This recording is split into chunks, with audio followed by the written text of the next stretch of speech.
नमस्कार, खारेपाट न्यूजमध्ये आपलं स्वागत आहे। महेंद्र म्हात्रे, रिपोर्टर, अलिबाग। रायगड जिल्ह्याच्या विकासाला प्राधान्य दिलं जाईल, खासदार सुनील तटकरे।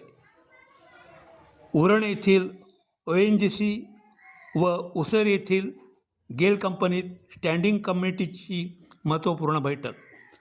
सांबारकुंड धरण होणे कालाची गरज।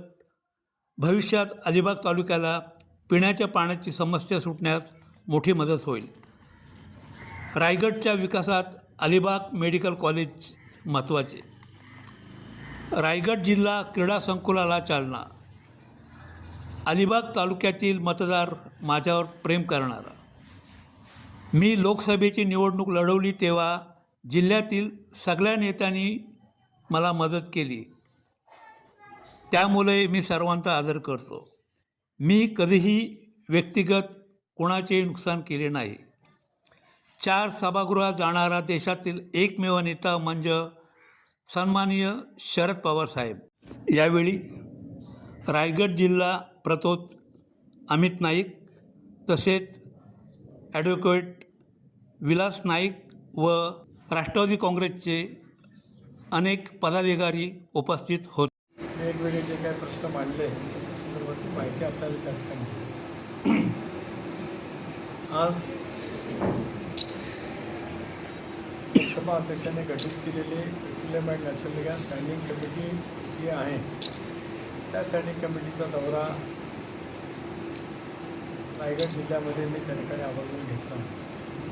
त्यामध्ये प्रामुख्याने ONGC जे 1981-82 सालापासून आपल्या जिल्ह्यामध्ये कार्यरत आलं आहे, तिथला ONGCच्या प्लॅन्टला त्या ठिकाणी भेट दिली आणि संबंध माहिती घेत असतानाच आपण ज्या पद्धतीने गॅसचं उत्पादन त्या ठिकाणी होतं, क्रूड ऑइल आपल्याला जे मिळतं मुंबई हायमध्ये त्याच्यावरती प्रक्रिया करत त्या ठिकाणी PPCच्या रिफायनरीसुद्धा केबूरच्या परिसरामध्ये आहे आणि त्याचबरोबर गॅसचं सुद्धा त्या ठिकाणी होत असतं। त्याच्यातून अनेक ठिकाणी गेलच्या माध्यमातून गॅस हा आपल्या जिल्ह्यातून सुद्धा दाभोळच्या प्रकल्पामध्ये त्या ठिकाणी जात असतो। त्याचबरोबर दुसरा प्रकल्प उसरमधला गेलचाच जो या देशातील पहिला प्रकल्प आहे, त्याची 11,500 गुंतवणूक आहे, त्यालाही त्या ठिकाणी आम्ही स्टँडिंग कमिटीने भेट दिली। त्या दोन्ही ठिकाणी काही स्थानिक प्रश्न होते, त्याच्या संदर्भातली चर्चा झाली। प्रामुख्याने प्रकल्पग्रस्तांच्या बाबतीमधले काही प्रश्न होते, दीर्घकाळ रेंगाळलेले होते। त्या दृष्टिकोनातूनसुद्धा आम्ही प्रकल्पग्रस्तांनासुद्धा त्यांचं म्हणणं मांडण्याची संधी 10 मिनटं त्या ठिकाणी दिली। ONGCमध्ये सुद्धा स्थानिक प्रकल्पांचे काही प्रश्न होते, तिथल्या स्थानिकांचे ते सुद्धा त्यांना त्या ठिकाणी विशद करण्याची संधी उपलब्ध दिली। या सगळ्यांच्या चर्चा सारासार कमिटीमध्ये त्या ठिकाणी झालेली आहे। शेवटी कमिटी त्या संदर्भामध्ये पुन्हा एकदा बसत असते आणि आपला समन्वयक साधन ते अहवाल हा कमिटीचा लोकसभेला आणि राज्यसभेला त्या ठिकाणी सादर केला जात असतो। तर कमिटीची होत असलेली चर्चा ही आम्हाला जोपर्यंत रिपोर्ट येत नाही तोपर्यंत सांगता येत नाही। प्रामुख्याने प्रकल्पग्रस्त आणि इथल्या प्रकल्पाचं केव्हा निश्चित पूर्ण होईल या संदर्भाचा आढावा त्या ठिकाणी घेतला। ONGCमध्ये सुद्धा आता इतक्या जुना प्लांट आहे, त्याच्यामध्ये आता मॉडरेशन काय होत आहे, कशा पद्धतीने होऊ शकतं आहे, अधिक कशा पद्धतीने क्रूड ऑइलच्या बाबतीमध्ये डीप सीमध्ये जाऊन आणखीन काय होऊ शकतं आहे, या संदर्भाचा आढावा घेतला। प्रामुख्याने ONGCचा आढावा घेत असताना किंवा पुढचे आता 5 दिवस सगळ्या पेट्रोलियम कंपन्यांचा आढावा वेगवेगळ्या ठिकाणी चेन्नईपासून कोईतूरपासून आम्ही त्या ठिकाणी घेणार आहोत की आता जिओ पॉलिटिकल सिच्युएशनच्यामुळे संबंध मध्य आशियामध्ये जे काय युद्धाच्यामुळे या संबंध पेट्रोलजन्य परिस्थितीवरती जो काय परिणाम झाला आहे तो राखण्यामध्ये आपल्याला यश जरूर मिळालं, परंतु हॉर्मोजचं बंद झाल्याच्यानंतर भारत सरकारने वेगवेगळ्या उपाययोजना केल्या, त्याच्यातून आपल्या देशामध्ये मोठ्या प्रमाणावरती जे काही पेट्रोलियम प्रॉडक्ट लागतं त्याच्यामध्ये कुठे कमतरता किंवा उणीव भासणार नाही, कपात करता येणार नाही, अशा पद्धतीची भूमिका घेतली। त्याचा आढावा आम्ही यापूर्वी घेतला होता आणि लोकसभेमध्ये 12 तारखेलाच त्याचा अहवाल जो आम्हाला लोकसभेला द्यायचा असतो तो मी त्या ठिकाणी दिलेला आहे. अनेकांचे मुद्दे होते. साधारण गेलच्या प्रकल्पातून किती रोजगार उपलब्ध हे होणार आहे म्हणजे थेटपणाने नोकऱ्या किती उत्पन्न होतात किंवा तयार होऊ शकतात, त्याचबरोबर ती नकळत रोजगाराची काय संधी होती आहे त्याची सविस्तरपणाची माहिती आपण मागितलेली आहे. खासदार म्हणून पण मी यापूर्वीसुद्धा मागितलेली होती आणि आता आमच्या स्टँडिंग कमिटीसुद्धा त्यांच्याकडे माहिती मागितलेली आहे आणि त्याच्यातून मी आपल्याला मागे सांगितल्याप्रमाणे देशात पॉलिप्रॉपिलचं उत्पादन करणारा हा एक पहिला प्रकल्प आपल्या देशातला होतो आहे. देशाच्या दृष्टिकोनातून तो महत्त्वाचा प्रकल्प आहे. गव्हर्नमेंटचा देशात भारत सरकारचा हा प्रकल्प केलच्या माध्यमातून त्या ठिकाणी होतो आहे. हा देशाचा पहिला प्रकल्प आहे ज्याचं उत्पादन या ठिकाणी होणं इथलं केलं जाणार आहे ते. त्याच्यामुळे त्या प्रकल्पाचं अनन्यसाधारण महत्त्व देशाच्यासाठी आहेच, पण स्थानिकांचा रोजगार, इनडायरेक्ट रोजगार या सगळ्यामध्ये सुद्धा स्थानिकांचं स्थान राहिलं पाहिजे अशा प्रकल्पग्रस्तांना कुशल आम्ही चर्चा करून तशी केंद्र सरकारला लोकसभेच्या माध्यमातून शिफारस करू. नाही सर, RCFचे प्रकल्पग्रस्त अजूनही वॉटरिंग प्लॅन्टचा प्रकल्प होता HPCLचा, तो स्क्रॅप झाला आणि नंतर मग माझा सतत प्रयत्न होता कारण हा प्रकल्प इतर ठिकाणी जाऊ शकत होता. इथं जागा उपलब्ध होती, एक तर पोर्ट जवळ आहे, इंटरनॅशनल एअरपोर्ट जवळ आहे, या सगळ्याचा फायदा घेऊन आपण आपल्याकडचं लोकेशन त्या ठिकाणी घेतलं. आणि जागा ही संपादित अगोदर झाली, ती काही प्रमाणामध्ये जास्त लागली असेल ती अलीकडच्या कालावधीमध्ये आली.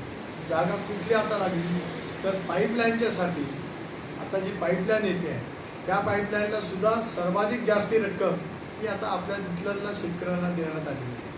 38% रेडिएटरपेक्षा जास्ती ही आता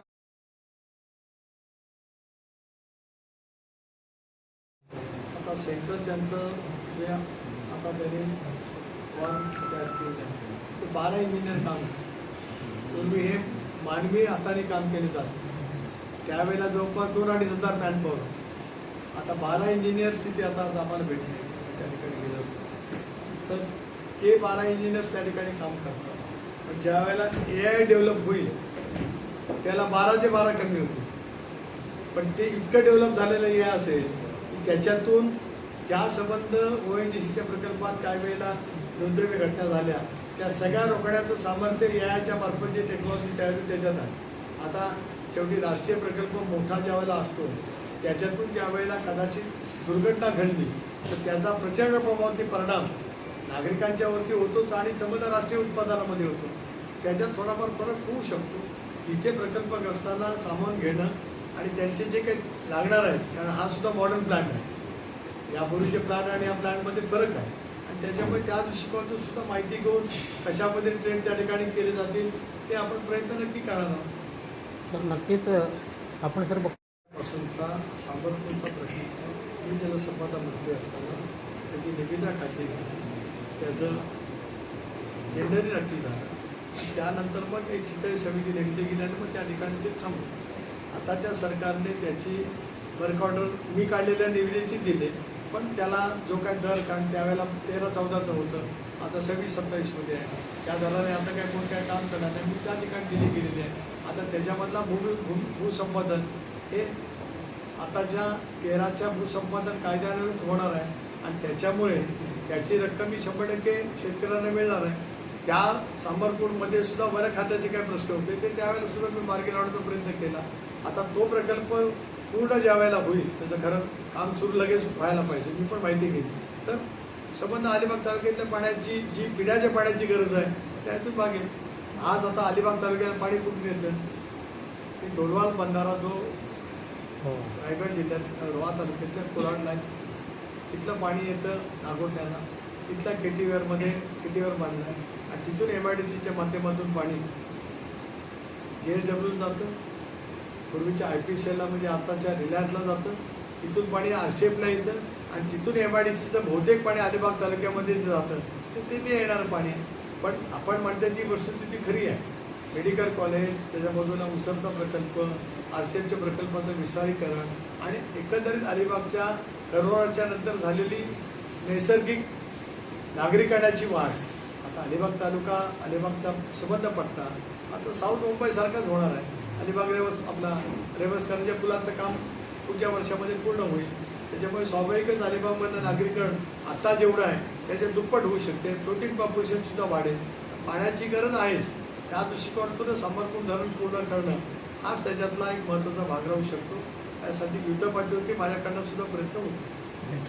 गेल त्याचा 700 कोटी रुपयाचा त्याचा एकंदरीत अंदाजपत्रक आहे. त्या दृष्टिकोनातून मी आता मुख्यमंत्र्यांना पण भेटणार आहे. SRDC म्हणजे शिंदेसाहेबांना पण भेटेल, रेड्डींना पण भेटेल आणि राज्य सरकारने त्या संदर्भामध्ये तरतूद करेल असा आग्रह राहील. आज आम्ही ही पण भूमिका त्या ठिकाणी घेतली की गेलनी त्या रस्त्याच्या कामाचा काही खर्च उचलावा, पण तसं उचलला जाईल असं मला आज सांगता येणार नाही. पण माझा तोही प्रयत्न राहील की उद्या राज्य सरकारकडे तेवढ्या कामाच्यासाठी निधी नाही मिळाला तर गेल काय कॉन्ट्रीब्यूट करू शकतो का, ते त्यांनी कॉन्ट्रीब्यूट केलं तर त्याचा फायदा त्या ठिकाणच्या रस्त्याला होईल. त्याच्यामुळे केवळ गेलला फायदा होईल असं नाही, गेलला होईलच, पण गेल इतकाच फायदा त्या सगळ्या पट्ट्यामध्ये रेवदंडापासूनच्या त्या सगळ्या पट्ट्यामध्ये फार मोठ्या प्रमाणात त्याचा फायदा होईल. त्याचं काम आता या वर्षी आपण सुरू करण्याचा प्रयत्न करू. सर एकीकडे रेवसकरांचा पूल सुरू आहे. नाही, माझ्या खाल्यावरती आलं बघेल की अब्दुल साहेब असताना आनंद होते रेवसपासून आपला जो रस्ता सरळ येतो पांडव्यावरनं अलिबागपर्यंत ही पूर्वीची नियोजित अरेंजमेंट होती. आता स्वाभाविक आहे की त्या कालावधीमध्ये अब्दुल साहेबांनी रस्ता ज्यावेळेला केला त्याला आता जवळपास 40-42 वर्ष. तर या सगळ्या रस्त्यावरती पांडव्यापासून अलिबागपर्यंत इतकं मोठ्या प्रमाणावरती नागरिकांना मांडले आहे, स्थानिकांनी घरं बांधले, व्यवसाय सुरू केला. स्वाभाविकपणाने आता त्या रस्ता जर काय सागरी महामार्ग करायचा झाला तर तो किमान 2 पदरी होईल किंवा 4 पदरी होईल. मग तर मोठ्या प्रमाणावरती कॉम्पेन्सेशनचा प्रश्न येईल असं ऐकिवत आहे. पूर्णपणाने माहिती घेईन, पण सागरी महामार्गाची कल्पना हीच होती की तो सागरीच्या बाजूने जावा. पण आता काय ठिकाणी काय अडचणी तयार होत असतील तर तो तसं राहील. पण शाळापासून मात्र पुढे तो तिथपर्यंत गेला पाहिजे. जसं मी एक अलाइनमेंटमध्ये तुरमाडीला पूल उतरणार आहे आगरदांडापासून, तो सुद्धा मधून काढला गेला होता. मी निक्षून त्यावेळेला बैठक घेतली, आदित्य त्यावेळेला पालकमंत्री होते, आणि त्या बैठकीतून आम्ही हे केलं तुरमाडीतून रोहिणी मार्गे तो हरवीतला येईल, हरवीतमधून कुडगाववरनं त्या दिघीच्या तिथे आणि दिघीवरनं नांदवेलवरून सर्वे आदगाव मार्गे हरिहरेश्वर आपला दिव्यागर मार्गे तो थेट शेकाडीवरून तो थेटपणाने आहे त्या सागरी महामार्गात जाईल अशी मी तिथे अलाइनमेंट करून घेतली. कारण तिथं तशी आज व्याप्ती आहे, करू शकतो. इथलं लक्षामध्ये घेतलं तर त्याचा बघू काय करता येईल. सर हरवीतवरून पुढं कसा जाईल रस्ता? हरवीतवरून नांदवेलवरनं सर्व्यात जाईल, सर्व्यावरनं आदगाव, आदगावनं वेळासवरून पूल करून दिव्यागाला जाईल, दिव्यागाला भरडकरवरून शेकाडीवरून हा खाली तो तिथे उतरेल वाळवडीचे तिथे. सध्याचा जो रस्ता आहे बाळगंगाचं पॅकेज आहे तसं आता इथे नेमकी रक्कम त्यांनी काय ठरवलेली आहे. मागणी करणारा शेतकऱ्यांचा हक्क हा जरूर आहे, परंतु सरकार देत असताना त्याला काही स्टँडर्ड नॉर्म्स असतात. आता 13च्या कायद्याप्रमाणे रेडी नेटवर्कच्या 4 पट देता येतं आणि 5वा पटसुद्धा देता येतो. सरकारने सानुग्रह अनुग्रह म्हणतं त्या पद्धतीने ती रक्कम येते तर त्याच्यापेक्षा अधिक का देण्याची शक्यता राहणार नाही. कारण हा काय प्रकल्प उत्पादन देणारा प्रकल्प नाही. आपण 2 लक्षात घेतलं पाहिजे. नवीन मुंबई आंतरराष्ट्रीय विमानतळाला का जास्ती देऊ शकले, कारण त्याच्यातून सरकारला सुद्धा उत्पन्न मिळणार. सांबरपूर धरणातून सरकारला उत्पन्न मिळणार नाही, पण शेतकऱ्यांना तो त्यांचा रास्त हक्क आहे तो त्या ठिकाणी त्यांचा मिळाला पाहिजे. याच्यासोबत असं काय कारण आहे, पण त्याच्यामध्ये बसून आता चर्चा करावं लागेल. आणि तो शेवटी सिंचनासाठी त्या भागातल्या आणि अलिबाग तालुक्याच्या पिण्याच्या पाण्यासाठी तो प्रकल्प होतो आहे. त्याच्यातून काय पाण्याची विक्री होणार नाही. त्याच्यामुळे शेतकऱ्यांनी केलेली मागणी ती किती नेमकी आहे किंवा सरकारने केलेला जो निवाडा आहे तो काय आहे त्याच्याच्या आधारित आहे. त्याची मला माहिती नाही, पण मी जरूर माहिती घेईन आणि त्याच्यातल्या शेतकऱ्यांची जी वाजवी मागणी आहे जी सरकारला करता येऊ शकत असेल सरकारकडे आग्रह धरून काढण्याचा प्रयत्न करू. प्रस्ताव हा प्रांतांनी पाठवलेला आहे, पण त्याच्याशिवाय दुसरा पर्याय नाही. कारण त्यापेक्षा दुसरं पाणी आपण आणून कुठू शकतो, आणण्याचा काय संभवच नाही ना. अशा वेळेला त्याच्यातला मार्ग काढावा लागतो. जसं मेडिकल कॉलेजला काय विरोध झाला, पण मेडिकल कॉलेज आल्याने फायदा झालाच ना. आता एक बॅच बाहेर पडली ना, एक बॅच बाहेर पडली. आता सगळ्यांना त्याचं महत्त्व कळतं अशातलं काय बघणार, म्हणजे माझी कोण टीका अशाचं काही कारण नाही. पण ती जर काय ज्या वेळेला त्या ठिकाणी उभं राहील, 400 बेडेड हॉस्पिटल उभं राहील, की जे हॉस्टेल ज्यावेळेला पुरवले, कॅम्पस तयार होतो, मेडिकल कॉलेजचा कॅम्पस हा सुद्धा आपल्यासाठी महत्त्वाचा. त्याचा युनिव्हर्सिटीचा कॅम्पस, अलिबागच्या रायगडच्या या संबंध विकासामध्ये बिदरेने कॅम्प आहे तो शिरपेचातला मानाचा तुरा आहे. तर त्याच्यासाठी आपण प्रयत्न केले पाहिजे सगळ्यांनी. पक्षात आता ते प्लीज होती त्यावेळेला आम्ही प्रयत्न केले आणि आरसेपला ते द्यायला लावलं आणि मेडिकल एज्युकेशनला ते मान्य करायला लावलं. त्या ठिकाणी आपण कोर्स सुरू करा. आता बाकीच्यांनी मदत केलीच पाहिजे ना. बरं, ही जागा काय आठवड जागा आहे अगोदरच, अशी नाही की नव्याने जागा संपादित झाले. MIDCनी हा जो बॉटलिंग प्लॅन्ट केला, याला मी जिल्हा परिषद अध्यक्ष होतो, त्यावेळेला या जिल्ह्यात सर्वाधिक रक्कम कुठे पहिली मिळाली तर त्या उचलच्या प्रकल्पाला मिळाली शेतकऱ्यांना. विलासराव देशमुख त्यावेळेला महसूल मंत्री होते, विजूभाऊ कवळे वगैरे आम्ही त्यावेळेला नेतृत्व करतो. प्रकाश भाऊ उपाध्यक्ष होते, मी त्यावेळेला जिल्हा परिषद अध्यक्ष म्हणून त्यावेळेला तर पुढाकार घेतला.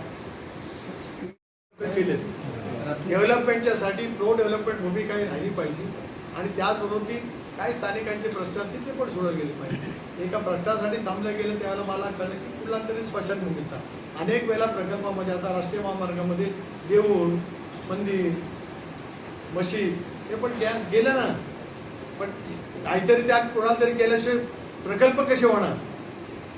पण त्याचा अर्थ त्याग करणाऱ्यांनी केवळ त्याग करावा असं नाही, त्यांना त्याच्यातला जो काय वाजवी मोबदला मिळाला पाहिजे तो मिळाला पाहिजे. पण काही ज्या कारणामुळे ते थांबलं गेलं ते माझ्यासारख्याच्या बुद्धीला पटत नव्हतं. त्याचा मार्ग काढायलाच पाहिजे होता. आजपर्यंत तिथं पुरं झालं असतं, 300 बेड नवीन हॉस्पिटल झालं असतं. आज आपला सगळा भाग सिव्हिल हॉस्पिटल होती आहे. रत्नागिरीतलं सर आपल्याला रोखलं गेलं नाकारता येत नाही. पण प्रो डेव्हलपमेंट ही भूमिका राहिलीच पाहिजे. आणि शेवटी मेडिकल कॉलेज हा शेवटी त्यात आपल्याकडची पण मुलं आता गुणवत्तेवरती आहेतच.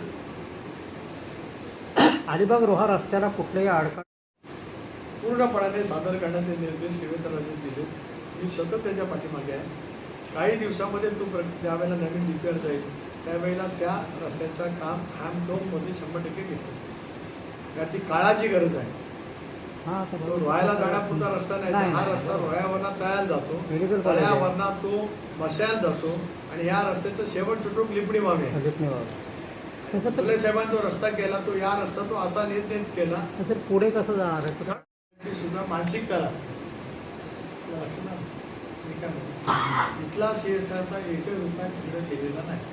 ONGCचा स्थानिक CSR एकही रुपया दुसऱ्या ठिकाणी केलेला नाही. आणि आला तर जिल्ह्याच्या डेव्हलपमेंटला झाला. आता जिल्हा क्रीडा संकुल कसं झालं की पालकमंत्री असताना खालीकर साहेबांच्या आग्रहामुळे झालं. मी केलं. आत्ताही 15 कोटी रुपयाचा प्रस्ताव, आत्ताही क्रीडा आयुक्ताला विचारा की कोण 3 दिवस फोन करतो.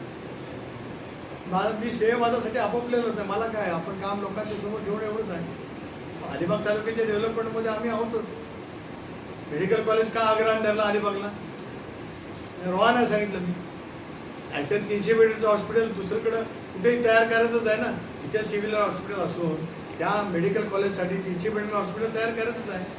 पण ते अलिबागला झालं पाहिजे मुख्यालयाच्या ठिकाणी. आपली भूमिका राहिली. रेवस रेड्डी रस्त्यासाठी सुद्धा आग्रह खूप बैठका घेतल्या मी. त्याच्यात करत जाते रेवस किंवा साळाव, तिथून मग पुढचे रस्ते आणि मग तो तिथपर्यंत ते अगदी थेटपर्यंत आहे ना. त्यामुळे त्याच्यात काही दुमत असं काही कारण नाही. कसं आहे की आपण आपल्या पद्धतीने आपापल्या परिसरामध्ये कामं करण्याच्यासाठी मानसिकता ठेवली पाहिजे.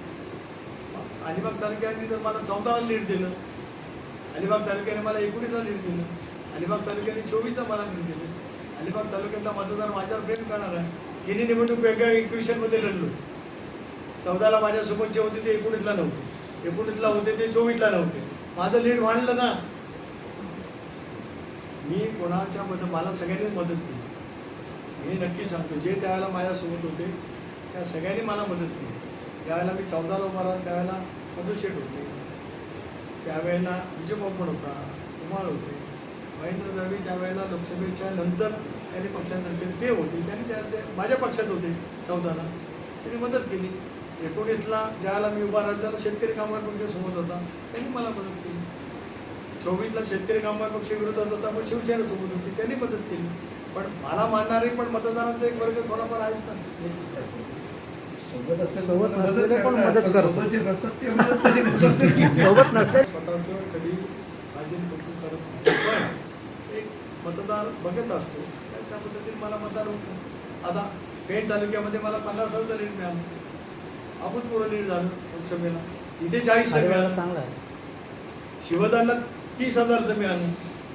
आधी ती 83 आली पण मला 30 मिळालं. तर त्याच्यामुळे माझा म्हणण्याचा मुद्दा काय की 14ला सुद्धा मला अलिबाग मतदारसंघाने लीड दिलं. म्हणून मी नावं घेतली. या सगळ्या नेत्यांनी मला जरूर मदत केली, म्हणजे कुणामध्ये दुमतही नाही. पण अलिबाग तालुक्यामधला मतदार हे बघा, एक 70-65% मतदार हा कमिटेड पार्टीचा मतदार असतो, सगळ्या राजकीय पक्षाचा मिळून. आणि 25-30% मतदार हा फ्लोटिंग असतो. तो ती निवडणूक उमेदवार सगळं काय बघून तो 30% मतदार मतदान करतात. आणि मला अभिमान वाटतो की तो जो फ्लोटिंग मतदार आहे तो अलिबाग तालुक्यातल्या मतदारांनी 14, 19 आणि 24 सुनील तटकरेला मतदान केलं, त्या फ्लोटिंग मतदार. याचा अर्थ 70% जे सोबत होते त्यांनी नाही केलं असं मी बिलकुल नाही, त्यांनी केलंच. आणि फ्लोटिंग मतदार जो नॉन कमिटेड पॉलिटिकल पार्टी आहे तो वर्ग असतोच ना मोठा. एकेकाळी आपण अतुल साहेबांच्या वेळेला सुद्धा बघितलं ना, इथे साहेबांना सुद्धा पडली काय काय वेळेला. हे बघ काय कोणाला असं काय मी कमीपणा आणणार म्हणतच नाही, मी सर्वांचाच अतिशय योग्य पद्धतीने सन्मानपूर्वक उल्लेख करतो. थॉट पाहत आहे तर नाही दिली असं दिली ना, अलिबागमध्ये दिली की अनेक वेळेला अशी तशी, पण ती त्या शब्दात दिली. असा स्तर सोडून नाही कधी केलं. आणि मी करणार नाही. अंदाज करवायला काय वाटतं त्यांचं त्यांना मला वाटते, मला काय माहिती. आता त्यांनी माझ्यावरती घराण्याशाहीचा आरोप करावा म्हणजे तर आणखीनच